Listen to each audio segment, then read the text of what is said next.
Hello everyone, and welcome back to another Rail Fan Adventure. Back in March, we took a trip to a place that I've been to just about 4 years ago by the time of this recording, and it's been a trip 4 years in the making since what we wanted to do on that trip we didn't quite accomplish. This time, we're not going to be alone. We're going to have several of our friends, so let's go meet up with them, and let's begin our journey. We have quite a lengthy drive to handle. Through the traffic headache that is Nashville, across the Cumberland River, and into Kentucky, across the Tennessee River again and the Kentucky Dam, and across the Ohio River. And here we are. When you look at the sign, we are arriving in beautiful Illinois, where we will be spending the next 4.5 days of rail fanning in an area home to many different rail lines that I'm not going to name, but you can see conveniently right here. Oh my goodness.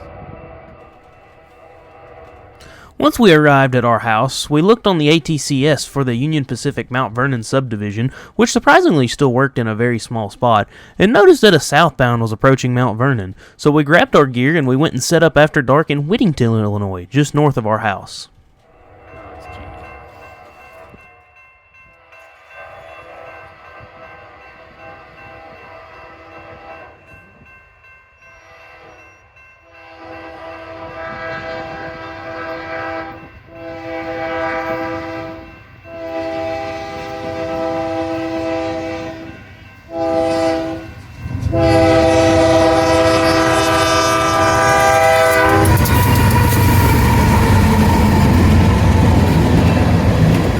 Southbound is UP Manifest Train MPRNL Daily Manifest Train from Proviso, Illinois to North Little Rock, Arkansas. We actually will end up seeing this train a bunch of times on this trip, but just look very carefully, as while we can't really tell what the leader is, it had a good horn, and you can also spot some really cool fallen flag hoppers throughout the train.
After returning to the house that we were staying at, we went to bed, as we woke up the next morning very early to make the drive north to Effingham, Illinois.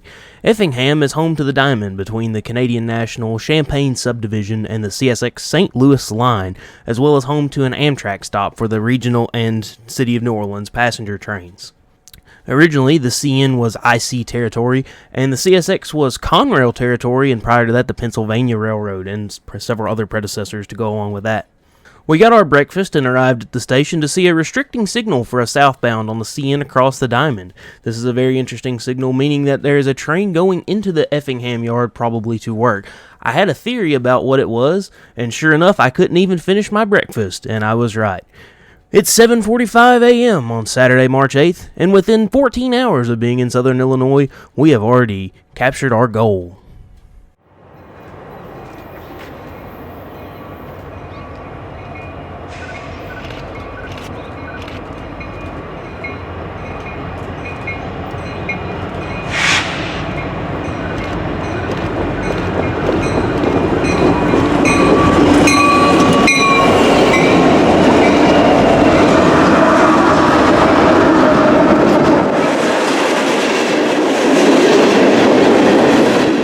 Daily manifest train CNA 408 makes its way across the diamond into Effingham Yard to do some work.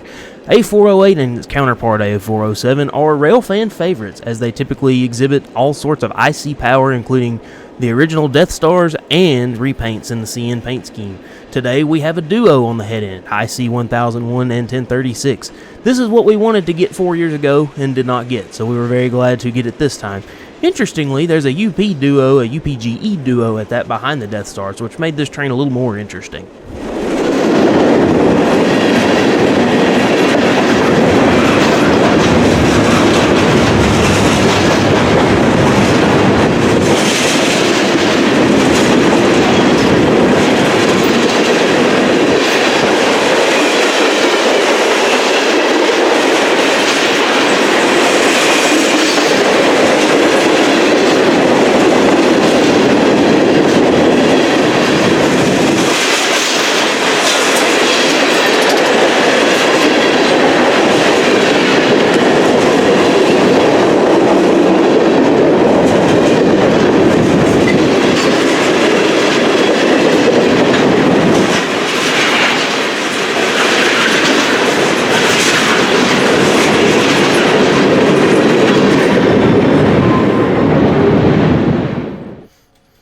Did I mention A407 also looks a lot like A408?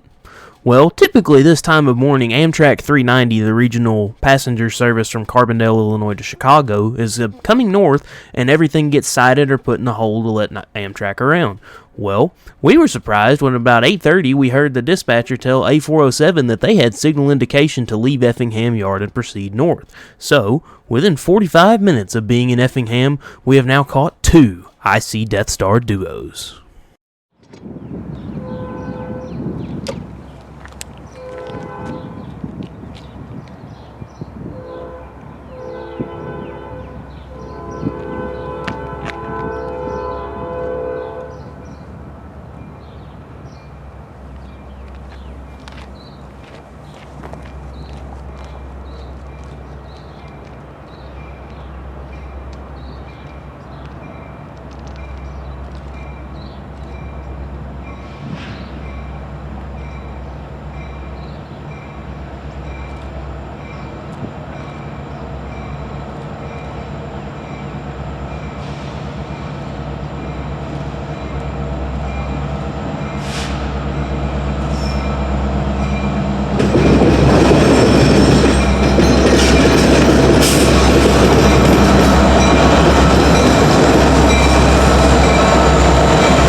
A407 thunders across the diamond at Effingham as it's headed north to Kirkyard in Gary, Indiana.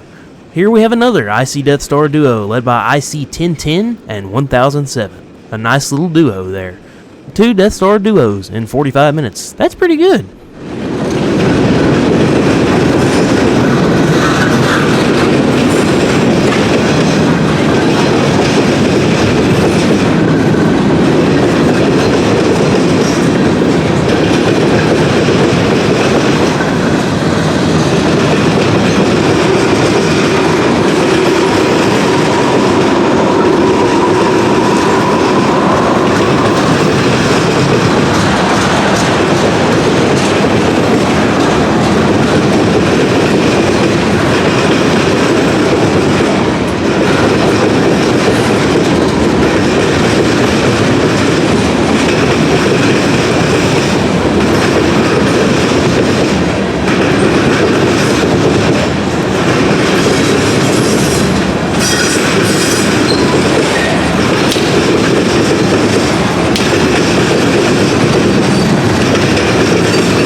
We decided instead of waiting around for blue Jevos like we do down here in Alabama all the time, that we would be aggressive and chase A408 and try to get it all the way down to Centralia. We moved down to a little town called Watson, Illinois, and what would you know, here comes Amtrak. Ready for speed? It's just 79 miles an hour, no big deal. Here come Fast Train.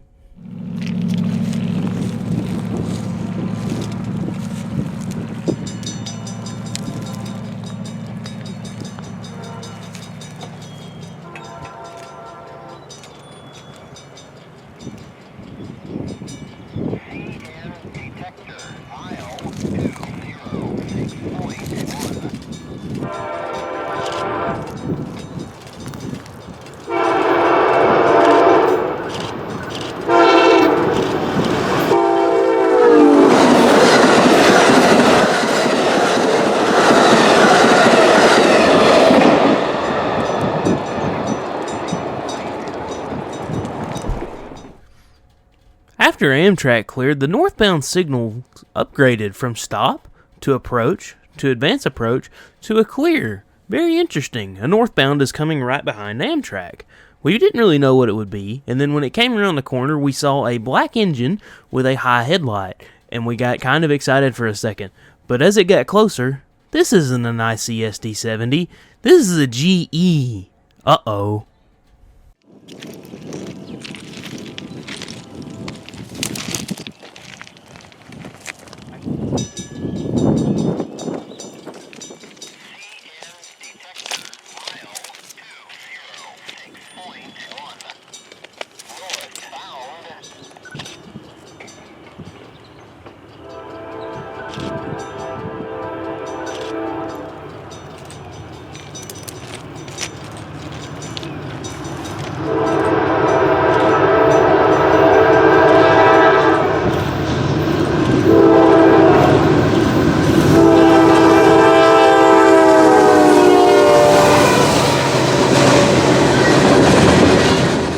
Here comes CN M335, a very late M335 at that Daily Manifest train from Memphis, Tennessee to Gary, Indiana.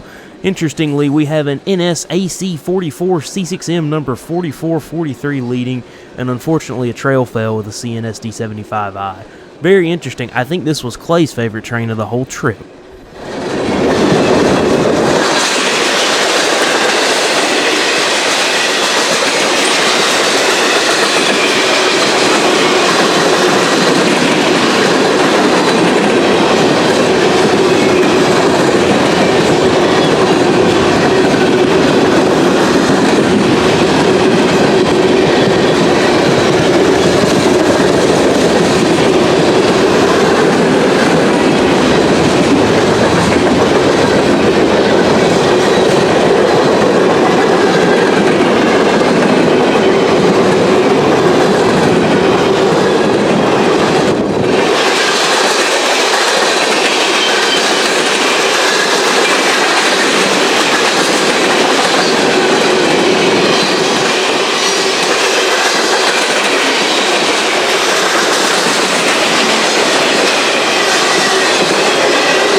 We've made our way south back to Edgewood, Illinois, where the CN Bluford Subdivision splits off and heads towards Paducah, Kentucky, where the Champaign Subdivision continues its southwestward trek towards Centralia.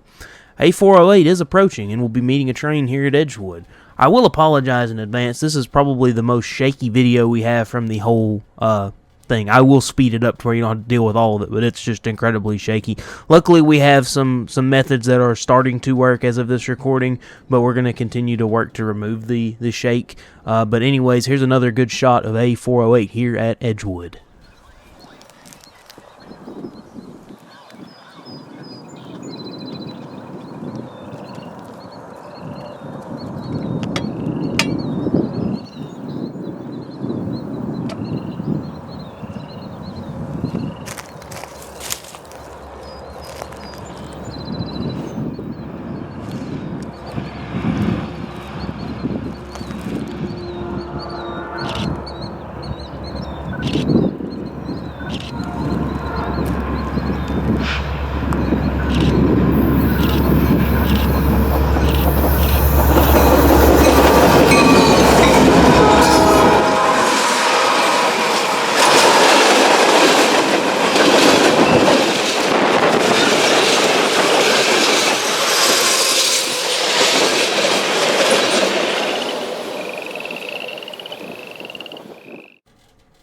After unsuccessfully trying to beat the northbound, which turned out to be an empty grain train, to the south end of Edgewood there at Laclede, we continued our chase south to a town called Farina, Illinois, where there's this really nice shot of a grain elevator. This is actually probably one of my favorite shots we got of the whole trip, so sit back, relax, and enjoy. I see Death Stars passing grain silos in Illinois.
We just barely beat A408 to the siding at Tonti, Illinois, where he's going in for a northbound. This will be the last time we'll see 408 for the day, as the northbound has something a little more pressing on it that we do want to see. However, it was nice to do a really long chase of A408 from Effingham all the way to Tonti. Very nice train and a very good way to start our trip.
As the rear of 408 clears the switch at the north end of Tonti, the switch will line for the northbound. The northbound will be CN M396 Daily Manifest train from Memphis, Tennessee, and it's headed all the way to Toronto, Canada. What a nice little trip there for that train. It's going to have a very special leader you're going to see in a minute as it comes blasting through.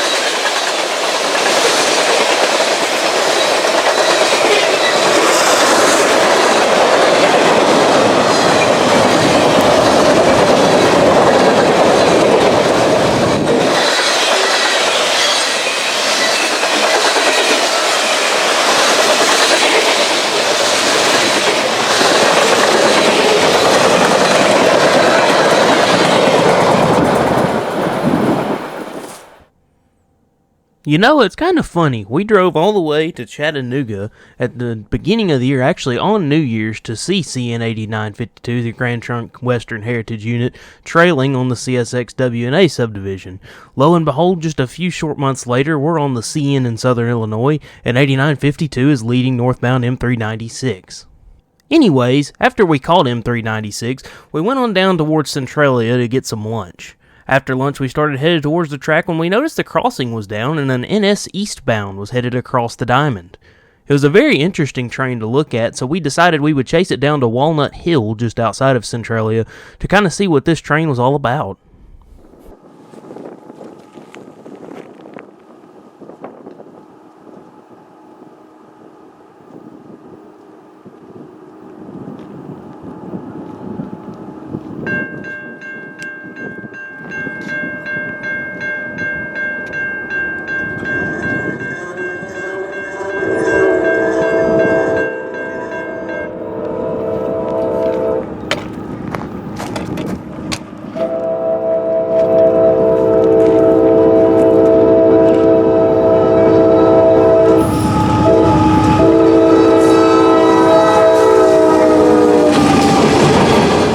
We believe we heard the symbol as NS895, which would be some form of empty coal train here.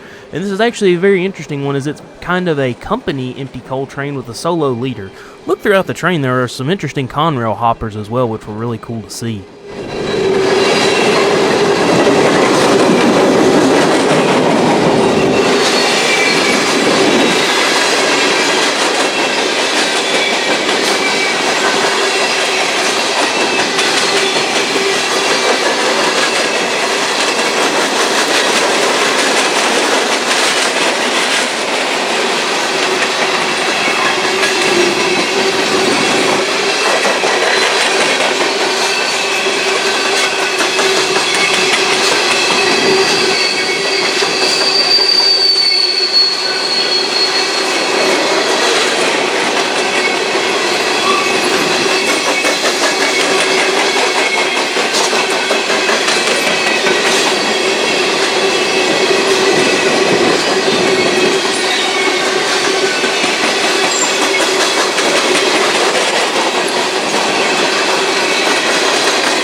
After the empty coal train, we made our way over to Irvington.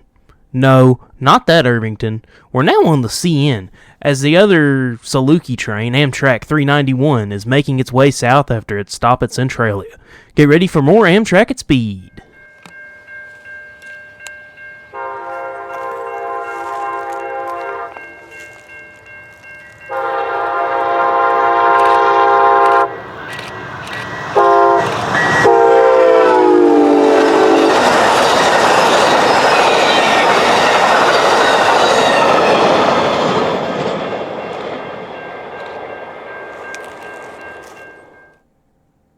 We're now in Richview, Illinois, and we've also changed subdivisions. We're now on the Centralia Subdivision, which runs south from the Champaign Sub and changes names in Centralia to the Centralia Subdivision. We have another train coming south, and it's going to be one more special for the day.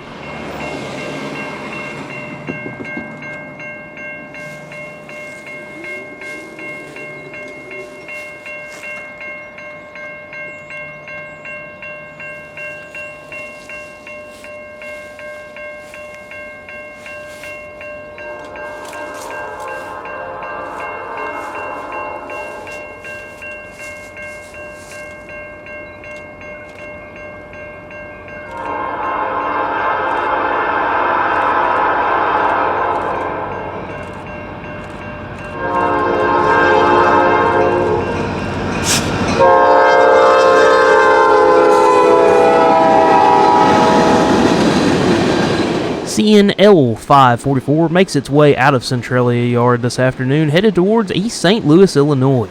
The power, yet again, another IC Death Star duo. That makes 3 for the day. Dipping a little further south to Ashley, Illinois, we find a clear signal for a northbound across the Evansville Western Railroad Diamond at Ashley.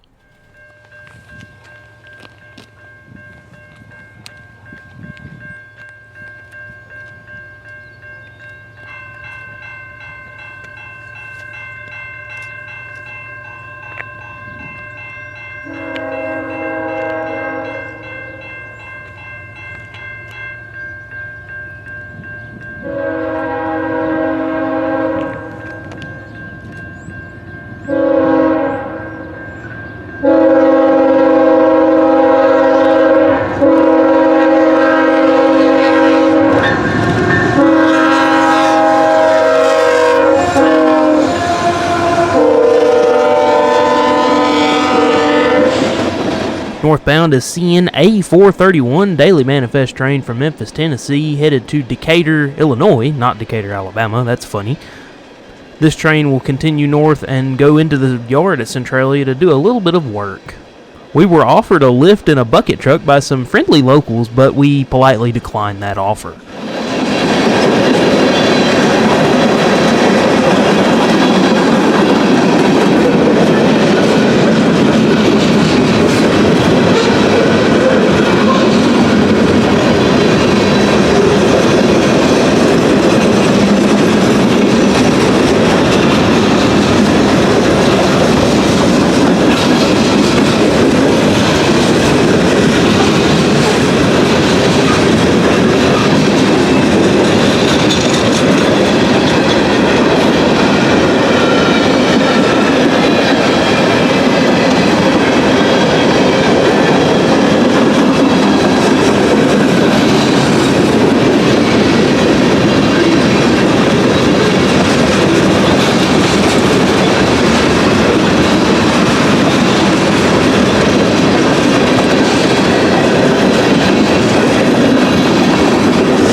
Okay, so with that, that's going to end part one of our Southern Illinois adventure. We're actually not done for the day. We've got a few more trains that are going to be coming in part two to go along with the rest of the trains for the next day. Next part two is going to be very interesting, and stick around for it. You'll be seeing it on the channel in hopefully a few weeks, if not a couple of days, if I can get editing and actually get to it. It's going to be very interesting. We're going to be on a different line, going to see a bunch of different trains, going to see a bunch of G-Bows, and more importantly, we're going to be changing time conventions. So be on the lookout for that anyways. Thank you so much for watching this video. If you liked it, be sure to leave a like on the video. If you like what you see and want to see more content like this, be sure to subscribe to the channel. It would be very appreciated. Once again, thank you all so much for watching. I'm going to leave you with a preview for part two. So with that, we will see you in part two. Next time on Train Guy Caleb Ritter, Southern Illinois Adventure.